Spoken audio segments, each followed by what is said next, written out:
नमस्कार मित्रों, मैं वंदना चौधरी आप सभी का स्वागत करती हूँ। आज हम पढ़ेंगे छंद। छंद जो होते हैं वो हिंदी पद्य में एक बहुत महत्वपूर्ण भूमिका निभाते हैं और ये जो छंद हैं वो आपके सिलेबस में ज़रूर आते हैं, क्योंकि कोई भी अगर रचना है वो किसी ना किसी छंद में तो होती है। तो एग्ज़ाम टाइम में आपको ये पहचानना पड़ता है कि ये कौन सा छंद है, इस छंद में कितनी मात्राएं होती हैं, इसमें कितने शब्द होते हैं, कितने वर्ण होते हैं। तो ये जानना, छंद की जानकारी आपको होना बहुत ज़रूरी है। और छंद जो होते हैं उसकी जो परिभाषा और जो उदाहरण है वो मैं आपको अगली वीडियो में कवर करूंगी, लेकिन छंद छंद क्या है, छंद के अंग क्या हैं, उसको मैं इस वीडियो में कवर करूंगी। क्योंकि ये नहीं कि सिर्फ उदाहरण ही याद कर लिए, सिर्फ परिभाषा याद कर ली और एग्जाम दे आए। किसी भी चीज़ को अगर आप समझो तो उसकी पूरी जानकारी आपको होनी चाहिए कि इसमें क्या है क्या नहीं है। अगर आपको पूरी जानकारी, एक छोटा सा टॉपिक ही हो लेकिन उसके बारे में आपको पूरी जानकारी अगर होगी, तो आपको कभी भी किसी भी सब्जेक्ट से, किसी भी टॉपिक से डर नहीं लगेगा कि ये कठिन लगता है कि ये सरल लगता है। तो सबसे पहले सिंपल भाषा में हम छंद को समझेंगे कि छंद होता क्या है। जैसे कि जब आपने अलंकार पढ़े थे मेरी पिछली वीडियो में, तो मैंने आपको बताया था कि जैसे कोई भी स्त्री होती है, जब वो अलंकार का मतलब आभूषणों को जब पहनती है तो उसकी सुंदरता में चार चांद लग जाते हैं। उसी तरह से ये जो छंद है, इसको हम कविता के रूप में देखें कि कविता कविता मान लीजिए एक स्त्री है या कविता सुंदरी है या कविता ही है, जिसे हम पढ़ते हैं कविता। तो अगर मान लीजिए कोई स्त्री आभूषण पहनती है तो उसकी सुंदरता सच में चार चांद ली जाती है। लेकिन छंद का क्या क्या मतलब है? छंद का मतलब है आवरण करना, किसी भी चीज को ढक देना। कोई भी मनुष्य होता है, जब वो कपड़े पहनता है तो उसकी जो सुंदरता होती है वो दूनी हो जाती है। इसी प्रकार की जो छंद होते हैं वो कविता का एक तरह से आवरण है। कविता में रस, छंद, अलंकार, शब्द शक्ति, गुण, ये सब चीजें जरूर होनी चाहिए। और इन्हीं से ही जो मिलकर जो कविता बनती है वही एक सुंदर और सटीक कविता होती है। तो छंदों का बहुत महत्व है, क्योंकि बिना छंद के कोई कविता हो ही नहीं सकती। चाहे छंदों का उसमें नियम लगे या न लगे, वो छंदों के ही साथ कवर करके आ जाती है कि किस छंद की कविता है, ये किस में नहीं है। तो हम जो छंद के सिर्फ जो नियम है, वो सॉरी, छंद के जो सिर्फ अंग हैं हम उनको ही आज यहाँ पर पढ़ेंगे और कोशिश करेंगे कि हम छंद को अच्छे से समझ सकें। तो हम पहले परिभाषा शुरू करते हैं कि छंद संस्कृत शब्द के छिद धातु से बना है, जिसका अर्थ होता है ढकना या आच्छादित करना। सर्वप्रथम छंद की जो चर्चा है वो ऋग्वेद में की गई है। आप समझिए कि ऋग्वेद से हमारा जो हिंदी साहित्य का जो छंद है वो चलता आ रहा है। इसका मतलब बहुत ही पुरानी पुरानी रचनाओं में जो इन सब जो पहले जो लेखक और जो पहले के जो कवि हुआ करते थे वो इन चीज़ों को प्रयोग करते थे। इसी वजह से जो छंद युक्त जो कविता होती है उसका एक अलग ही रूप होता है, उसका अलग ही एक लय होती है, ताल होती है। और छंद में ये सब चीज़ें क्यों ज़रूरी हैं वो हम आगे पढ़ेंगे। कि इसकी परिभाषा देखें कि जिन रचनाओं में वर्ण, मात्रा, यति, गति, तुक आदि पर बल दिया जाता है वो छंद कहलाते हैं। मतलब छंद में ये सब चीजें जरूरी होनी चाहिए कि वर्ण होना चाहिए, मात्रा होनी चाहिए, गति, यति, तुक, ये सब चीजें जो छंद छंद के मेन अंग हैं। ठीक, अक्षरों की संख्या एवं क्रम, मात्रा गणना तथा यति गति से संबंध विशिष्ट नियमों से नियोजित पद्य रचना छंद कहलाती है। बस आप सिंपल भाषा में ये समझ लीजिए कि छंद क्या है। छंद में वर्ण होने चाहिए, इसकी मात्रा होनी चाहिए, यति होनी चाहिए, गति होनी चाहिए, तुक होना चाहिए। और इन सभी चीज़ों को मिलाकर जो कविता होती है वो छंद, जिस कविता में जो छंद होते हैं वो प्रदर्शित होते हैं। अब छंद की जो लक्षण है कि छंद युक्त जो कविता होती है वो उसको किस तरह से सुंदर बना देती है कि छंद मानव हृदय की सौंदर्य भावना को जगाता है, छंद गद्य की शुष्कता से मुक्त होता है। छंद छंदोबद्ध भावाभिव्यक्ति में लय होने से उसमें गेयता आ जाती है। सिंपल भाषा में यही है कि अगर आप छंद युक्त कविता पढ़ेंगे तो आपके मन को खुशी मिलेगी और कोई भी कविता नीरस नहीं होगी छंद के साथ, अगर छंद के साथ बनी हुई है जो। और उसमें आप छंद के साथ अगर कहें तो उसमें तुक भी होगी, उसमें लय भी होगा, उसमें यति भी होगी। मतलब आप कविता को जब पढ़ोगे तो आपको उसमें तुक के साथ अगर आप जो कविता होती हैं उसको पढ़ने में आपको और ज़्यादा आनंद आता है, क्योंकि वो एक एक उसका वे बन जाता है, उसका प्रवाह बन जाता है कविता को पढ़ने का। इसके बाद है छंदों में भावों की तरलता रहती है। छंदों का प्रभाव हमारे मन और हृदय पर स्थायी रहता है, क्योंकि हम छंद युक्त कविता जो होती है जो हमारे मन को रम जाती है, क्योंकि कोई भी उल्टा सीधा कुछ भी लिख दिया तो वो हमारे हृदय को अस्थायी रूप से हमारे साथ नहीं रहेगा। क्योंकि जब आप कोई भी आप गाना याद करते हो या आपको कोई भी पुरानी आपकी बचपन की जो कविता है वो याद कैसे रह जाती है, क्योंकि उनको छंदों के द्वारा हम उनको बांधते हैं। उसमें हर एक चीज़ लय, जोर, ताल, ये सब चीज़ें उसमें बराबर होती है, इसीलिए वो हमारे हृदय में छप जाती है। हम बड़े होकर भी उसको याद कर रहते हैं कि हाँ उसमें ये जी कविता थी। अगली मैंने छंदोबद्ध भावों को ही स्मृति में रखा जा सकता है। मतलब अगर आप जो कविता आपके हृदय में उतर गई, उसमें लय भी है, तुक भी है, सब तारतम्य के साथ जो शब्दों के साथ बंधी हुई है वही आपको याद रहेगी, वरना ऐसा ज़्यादा आपको याद नहीं रहेगा अगर वो छंदों के साथ कविता अगर नहीं बंधी है तो। आगे देखते हैं। छंदों में लय, ताल, सुर आदि का समावेश होने से वह सरस और गीतात्मक हो जाता है। हर्ष, शोक, प्रेम, घृणा, आवेश आदि मानवीय भावों की अभिव्यक्ति का सर्वोत्तम साधन छंद को ही माना जाता है। सिंपल भाषा में आपने समझ लिया कि अगर जो कविता है वो छंदों के नियम के अनुसार ही अगर बनी हुई है तो वो लंबे समय तक आपको याद रहेगी और वो बहुत अच्छे से आप उसकी समझ भी पाएंगे और उसका आनंद भी ले पाएंगे। अब छंद के जो अंग हैं वो आप देखिए कि छंद के जो 7 जो अंग हैं वो उनसे ही पूरी कविता बनती है। नंबर 1 वर्ण, मात्रा, यति, गति, तुक, लघु और गुरु और गण। और ये सब चीजें क्या होती हैं इनको अभी हम आगे समझते हैं कि वर्ण क्या होता है। नंबर 1 वर्ण क्या होता है, जैसे कि वर्णमाला में जो अक्षर होते हैं, जैसे कि क, ख, च, छ, ज, ये जो वर्ण है इनको इन जो जो अक्षर होते हैं इनको हम वर्ण कहते हैं। और ये छोटी ध्वनि की सबसे छोटी इकाई होती है, इसको और तोड़ा नहीं जा सकता। और जो वर्ण होते हैं वो दो तरह के होते हैं, एक लघु वर्ण और एक दीर्घ वर्ण।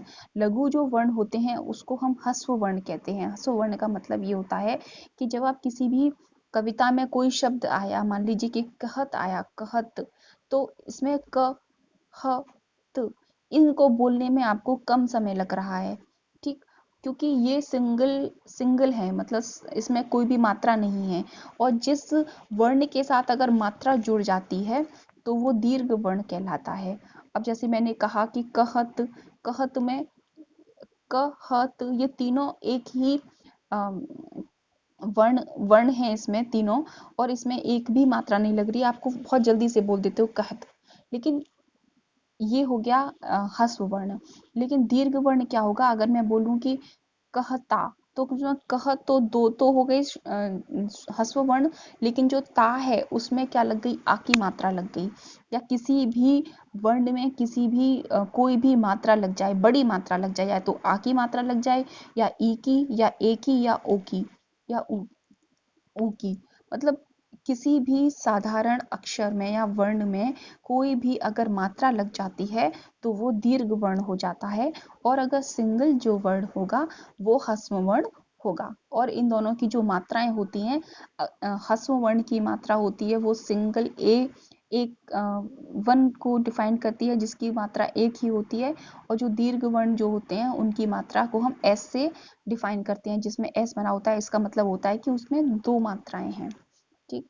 इसको हम आगे और जब मैं इसको समझाऊंगी तो पूरा मात्रा किस तरह से लगाते हैं वो सब चीज मैं आगे समझाऊंगी। इसके बाद ये है कि मात्रा मात्रा क्या होती है, कि किसी स्वर के उच्चारण में जितना समय लगता है उसे हम मात्रा कहते हैं। मैंने अभी बताया था कि मैंने कहा कि कहत, तो इसमें क, ह, तो इसमें तीनों को मैंने एक बहुत ही जल्दी से बोल दिया, उसको ज़्यादा समय नहीं लगा, तो इसमें तीनों में एक-एक मात्रा लगेगी। लेकिन अगर मैंने कहा कि कहता या बहुत, तो सॉरी, मैंने कहा कि कहता या बहता, या कोई भी आप वर्ण ले लीजिए, कोई भी शब्द लीजिए, जैसे कि सकता, है ना, सफलता, इस तरह की जो भी वर्ण है, तो जिसमें आ की मात्रा लग जाए या जिसमें ई की मात्रा लग जाए, जैसे बोलूं कि बढ़ाई, तो ई मात्रा जो लगी है उसमें हमको ज्यादा समय लगा है, इसीलिए वहां पर जो वर्ण होगा, जिसकी जो मात्रा होगी वो डबल लगेगी, एक से ज्यादा डबल लगेगी। यति, यति क्या होती है कि छंदों को पढ़ते समय कोई स्थान पर आप जब रुकते हैं तो वहां पर हम उस स्थान को यति कहते हैं। जैसे कि कहने के लिए, उस काल मारे क्रोध के तन कांपने उसका लगा, तो उस काल मारे क्रोध के बाद आप थोड़ा सा रुके, तो यही यति है, ठीक है। जैसे मैं बोलूं कि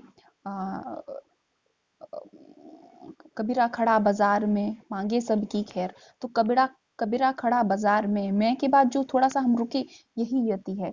तो जहाँ किसी छंद को पढ़ते समय आप थोड़ा सा हल्का सा रुकते हैं, उस स्थान को, उस जग उस बात उस चीज को हम यति कहते हैं, ठीक। इसके बाद है गति। गति का मतलब, जैसे आप किसी भी रचना को पढ़ रहे हो, धारा प्रवाह में जब उस चीज को पढ़ते हो, तो वो गति कहलाती है, कि आप उस चीज को धारा प्रवाह में पढ़ते चले गए, और वही उसकी गति है। तो ये छंद में ये जरूरी होनी चाहिए, मात्रा, वर्ण, यति, गति। नेक्स्ट क्या होना चाहिए छंद में, उसका जो जरूरी अंग है वो है तुक। छंदों के पदांत में जो अक्षरों की समानता पाई जाती है उन्हें हम तुक कहते हैं। तुक दो प्रकार के होते हैं, एक तुकांत और एक अतुकांत। अब इसको समझ लीजिए कि तुक क्या होती है। जैसे कि मान लीजिए, मैं आपको उदाहरण देती हूँ कि उस काल मारे क्रोध के तन कांपने उसका लगा, मानो हवा के वेग से सोता हुआ सागर जगा। तो यहाँ पर जो पहली लाइन है उसमें लगा है, और जो दूसरी लाइन में उसका जो है वो जगह है। तो लगा और जगह, ये जो दो शब्द हो गए, उन्होंने कविता में एक तुक दे दी, उन्होंने कविता में एक तुक दे दी। इसके साथ जब आप उस चीज को पढ़ोगे तो आपको कविता और ज्यादा अच्छी लगेगी, और आप उसको पढ़ते जाओगे। और कहीं जरूरी नहीं कि इसमें यही तुक हो, अलग अलग तरह की जो भी तुक होती हैं, जैसे कि आप इंग्लिश में उसको बोलते हो ना, राइम्स, राइम जो वर्ड होते हैं, राइमिंग वर्ड जो होते हैं, वही उसको हिंदी में हम तुक तुक वाले शब्द कहते हैं। अब इसमें भी क्या है कि कविता के अंदर तुक वाले शब्द भी होते हैं, जिसको हम तुकांत कहते हैं। जैसे कि लगा, सगा, रखा, है ना, और जैसे कि चलना, हंसना। तो इस तरह की जो कविता के अंत में, किसी भी पद्य के अंत में, किसी भी लाइन के अंत में जब आपको वो तुक वाले शब्द जो देते हैं, उनको हम तुकांत शब्द कहते हैं। लेकिन जो तुकहीन, जो अतुकांत होते हैं, जैसे कोई कविता जैसे मैं यहाँ पर बोलती हूँ कि दीठ चका चौंदे भई देखत सुवर्णमयी, एके ते एक आछे द्वारका के मौन है। तो यहाँ पर पहली वाली लाइन में आया, इसमें दूसरी लाइन में आया है, तो इसमें कोई भी तुक नहीं है, लेकिन फिर भी ये छंद को डिफाइन कर रहा है, इसीलिए ये तुकांत अतुकांत छंद हो जाएगा। तो ये तुक भी जरूरी है छंदों के अंदर, लेकिन एक नियम के साथ, है ना। अगर अतुकांत है तो वो किसी नियम में ही जरूर बंधा होगा, इसलिए वो अतुकांत है। और तुक तुक है जो इसमें यह है कि हम कविता को लय में बांध कर चलते हैं, इसीलिए वो कविता और ज़्यादा सरस लगती है। इसके बाद है, अगला है, इसका पॉइंट है लघु और गुरु। अब लघु और गुरु का जो अर्थ है वो मात्रा के साथ है, कि लघु और गुरु मात्रा को डिफाइन करते हैं। मान लीजिए कोई शब्द है, उसमें मैंने कहा कि बहता, बहता हुआ है, तो उसमें जो ब है वो एक सिंगल अक्षर है, उसमें कोई मात्रा नहीं है, तो उसको हम लघु वर्ण बोलेंगे। और ता यहाँ पर जो है, बहता के अंदर जो ता जो शब्द है, ता जो वर्ण है, उसको हम गुरु वर्ण बोलेंगे, क्योंकि उसमें आ की मात्रा जुड़ी हुई है, इसीलिए हम उसको गुरु वर्ण बोलेंगे। तो यहाँ पर एक जो वर्ण की जो मात्रा होती है, उसको हम एक आई की तरह से हम उसको डिफाइन करते हैं, और जो गुरु की जो मात्रा होती है, हम उसको एस से डिफाइन करते हैं, ठीक। तो अगला जो इसका अगला जो 7th वाला पॉइंट है वो है गण। अब गण क्या होता है? गण किसी भी छंद का सबसे महत्वपूर्ण भाग है, किसी भी छंद को जब हम बनाते हैं तो वो गण के साथ जुड़ा हुआ ही होता है, उसका एक नियम होता है। कोई भी आप छंद की उदाहरण ले लीजिए, जैसे कि मैं कवित्व को बोलूं, जैसे कि मदाकांता है, वसंतलिका है, मालिनी है। इस तरह के जो इस तरह के जो छंद होते हैं वो इन तगड़ मगड़ इस तरह की जो ये गण हैं उनसे उनके साथ ही जुड़े होते हैं। जब हम किसी छंद की रचना करते हैं या जब हम किसी छंद को पढ़ते हैं तो इन उन छंदों के अंदर इस इन ये जो नियम होते हैं ये लगे ही होते हैं। इसके बिना कोई भी जो छंद होता है उसकी रचना नहीं की जा सकती। अब आप समझिए कि जो जितने भी बड़े बड़े जो कवि होंगे उन्होंने इस नियम को साथ में रखकर काव्य छंदों की जो रचना की है वो बहुत ही मायने रखती है। क्योंकि किसी भी रचना को बनाने के साथ आपके लिए एक बाउंडेशन आ जाती है कि आपको ये चीज़ इसमें इतना ही रखना है, इतना ही रखना है, इतनी ही मात्रा होनी चाहिए, इतने ही वर्ण होने चाहिए। तो उतने ही वर्ण को रखकर, उतनी ही मात्राओं को रखकर जब कोई कवि रचना करता है और उस रचना का सार्थक अर्थ जब निकलता है तो वही एक मेन बात होती है कि हर कोई उस चीज़ को नहीं कर सकता। उसको कवि ही या जिसको साहित्य का ज्ञान होगा वही उस चीज को कर सकता है। तो यहाँ पर जो गण हैं उसको हम पहले पढ़ लेते हैं। वार्णिक में लघु गुरु के क्रम को बनाए रखने के लिए गणों का प्रयोग होता है। 3 वर्णों के समूह को गण की संज्ञा दी गई है। गणों की संख्या 8 होती है। अब ये जो कौन कौन से गण हैं, यगण, मगण, तगण, रगण, जगण, भगण और सगण। इसमें भगण थोड़ा गलत हो गया, भगत हो गया है, तो आप उसको नोटिस कर लेना कि यहाँ पर भगण लिखा हुआ है। अब ये जो सारिणी है इसको समझने के लिए, अब इसको याद करने का सिंपल जो तरीका है वो क्या होता है कि यगण में कितनी मात्राएं होती हैं। यगण का मतलब होता है कि यगण में कितनी मात्राएं होती हैं। अब यहाँ पर सारिणी आप देखिए कि यमाता राजभान सलगा, ये जो सारिणी है वो इसमें तीन तीन आप, जैसे मान लो आप यगण को समझोगे तो आप तीन तीन वर्ण को आप ले लीजिए। जैसे कि हम यगण को समझें तो यगण में कितनी मात्रा होती है तो समझेंगे कि य मा ता। ठीक है, हम एक एक गण को समझने के लिए हम पीछे के उसके 3 वर्णों को लेंगे। तो य मा ता, इसका मतलब य पे एक एक लघु की मात्रा आ रही है और गण मा पे दो दो मात्राएं आ रही हैं और ता पे भी 2 मात्रा आ रही हैं। तो यह गण कितनी मात्राओं को डिफाइन करेगा, एक लघु और 2 गुरु को यह गण डिफाइन करेगा। अब मगण को ले लीजिए कि यह गण को हमने लिया था तब यह माता आया था, तो अब यह को छोड़ देंगे, अब माँ को लेंगे, मा ता रा। जब हम म को लेंगे तो हम माँ के पीछे के 2 वर्णों को ले लेंगे तो 3 वर्णों का समूह बन जाएगा।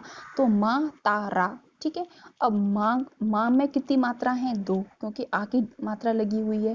त पे कितनी मात्रा है, आ की मात्रा है तो 2 मात्रा हो गई, रा पे भी। तो मगण के जो मात्रा हो जाएंगी वो हो जाएंगी तीनों गुरु, क्योंकि दो दो दो मात्राएं तीनों अक्षरों पर लगी हुई है।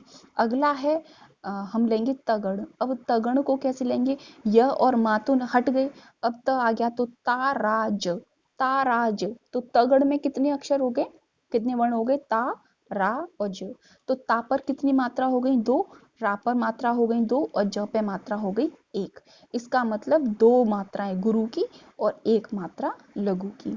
इसके बाद हम लेंगे रगण। अब रगण को या माता को हटा दिया क्योंकि ये तो पूरा हो गया। अब रा को ले लेंगे, रा ज भा। 3 गण 3 लेते हैं वर्ण, इसलिए रा ज भा। अब रा की मात्रा हो गई 2, ज की मात्रा हो गई 1 और भा की मात्रा हो गई 2। इसका मतलब रगण में कितनी हो गई, एक एक गुरु और एक लघु और एक गुरु। ठीक है, तो हम इसको 2 गुरु और एक लघु भी कह सकते हैं, लेकिन आपको सीधे सीधे लिखना है तो लिखेंगे एक गुरु, एक लघु और एक गुरु। इसके बाद जो आ गया जगण। अब जगण को हम लेंगे कि ज भा न। जगण में क्या कहा रहा है, ज भा न। तो ज की मात्रा 1, भा की मात्रा 2 और न की मात्रा 1। तो जब इसमें आ गया एक लघु, एक गुरु और एक और लघु, मतलब दो गुरु और एक लघु हो गए। तो हम उसको सीधे सीधे लिखेंगे, ऐसे नहीं लिखेंगे कि दो गुरु एक लघु। जब तीनों, तब दो बराबर, दो साथ में हो तो हम दोनों को एक साथ लिख सकते हैं कि दो गुरु, लेकिन बीच में गुरु आ रहा है और आसपास लघु है तो हमको एक अलग अलग करके लिखेंगे कि एक लघु, एक गुरु और एक लघु। ठीक है, ये हो गया जगण। अब हम लेंगे भगण। अब भगण को हम पीछे वाला लेंगे भा न स। तो भा की दो मात्रा, न की एक मात्रा और स की एक मात्रा। अब भ में हो गया एक गुरु और दो लघु, क्योंकि दो लगातार पीछे एक एक आ गए तो हमने इनको दो लघु लिख दिया। इसके बाद है सगण। अब हम, हाँ सॉरी, नगण। ओके, 1 2 3 4 5 6 7 8। ओके, इसमें थोड़ा गलती हो गई है, इसमें एक नगण मिस हो गया है, तो आप उसको थोड़ा ध्यान रखिए कि जो नगण है उसमें न की एक मात्रा, स की एक मात्रा और ल की एक मात्रा। तो नगण में हो गए 3 लघु, तीनों लघु हो गए, एक एक एक हो गए। अब इसके बाद आ गया सगण। अब सगण में आ गया स की एक मात्रा, ल की एक मात्रा और गा की दो मात्रा। तो दो लघु और एक गुरु।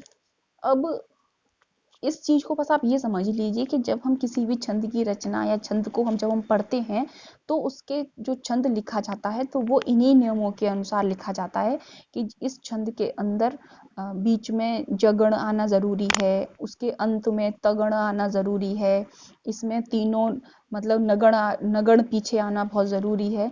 तो इस चीज को हम अगले स्तर पर समझेंगे कि हम मात्राओं को कैसे करते हैं और किसी छंद को हम कैसे पता करते हैं कि इसमें कितनी मात्राएं हैं। तो उम्मीद है आपको ये चीज़ समझ में आई होगी। और बस इसको समझने के लिए वीडियो को देखिए, कोशिश कीजिए किसी भी आपके पास बुक में आपके पास छंदों के जो उदाहरण होंगे उनको इस टेबल से मिलाने की कोशिश कीजिए कि यह माता ये जो क्या कहना चाहता है। जब आप तक आप खुद प्रैक्टिस नहीं करेंगे तब तक आपको अपने दिमाग में नहीं समझ पाएंगे। तो उम्मीद है आपको ये समझ में आया होगा और हमें नेक्स्ट वीडियो में इसके बाद छंद के जो प्रकार हैं, छंद के कौन कौन से प्रकार हैं और छंद के जो कितने भेद हैं, उदाहरण हैं, मतलब मैं उनको नेक्स्ट वीडियो में कवर करूँगी। तो तब तक के लिए थैंक यू सो मच मेरी वीडियो को देखने के लिए। अगर अच्छी लगे तो प्लीज़ लाइक कीजिए, कमेंट कीजिए, मेरे चैनल को सब्सक्राइब कीजिए। Thank you so much. नमस्ते।